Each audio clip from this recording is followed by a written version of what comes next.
Mesdames et messieurs, bonsoir et bienvenue dans cette émission consacrée à l'analyse de la fiscalité des entreprises. Ce soir, nous allons parler du dilemme de l'entrepreneur ou du dilemme du porteur de projet. À un moment donné de sa vie, l'homme est motivé et a des ambitions de se mettre à son propre compte. Ceci n'est pas sans conséquence.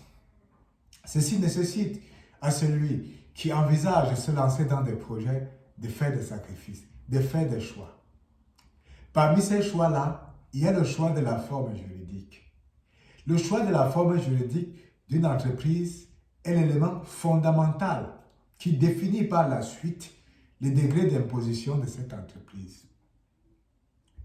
On en distingue plusieurs types de formes juridiques.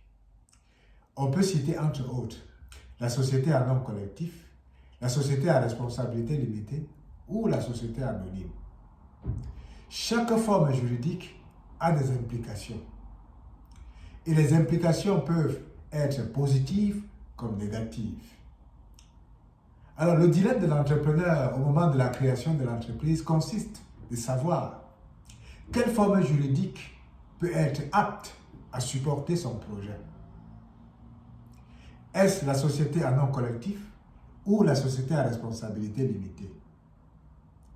Vous savez que la forme juridique d'une entreprise définit le degré de responsabilité de l'ensemble des parties prenantes dans le processus de création de l'entreprise.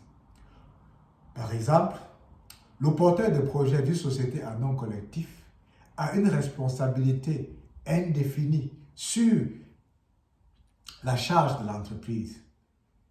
Par contre, les porteurs de projet d'une société anonyme ou d'une société à responsabilité limitée n'ont qu'une responsabilité limitée à leurs apports.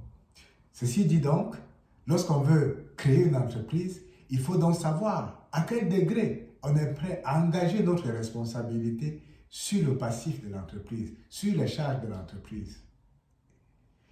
Donc, la fiscalité intervient à ce niveau. Vous savez, une société en nom collectif est une société qui n'a généralement pas de personnalité juridique. La personnalité juridique dans une société en nom collectif est de la responsabilité des porteurs de projets. La société en elle-même n'a pas de responsabilité juridique, c'est le promoteur de l'entreprise qui a la personnalité juridique et donc celui qui est imposable à l'impôt. Par contre, la société à responsabilité limitée ou la grande société anonyme est une forme juridique, a sa propre forme juridique. Et donc, ce n'est pas le propriétaire ou le gérant qui ont la personnalité juridique dans cette forme d'entreprise, mais plutôt l'entreprise elle-même qui a sa propre personnalité juridique. Il est donc vrai que les associés, les actionnaires d'une société à responsabilité limitée sont aussi imposés, mais sur les dividendes perçus de l'activité de l'entreprise. Donc, le choix de la forme juridique au moment de la création de l'entreprise a des implications énormes sur les résultats de l'entreprise, sur le degré d'imposition de l'entreprise et sur les buts visés. Donc, notre émission vise donc à conseiller tous ceux qui vont dans ce sens, que ce soit pour les sociétés à nom collectif ou pour les sociétés à responsabilité limitée. Chaque choix a des implications fiscales énormes qu'il ne faut pas négliger.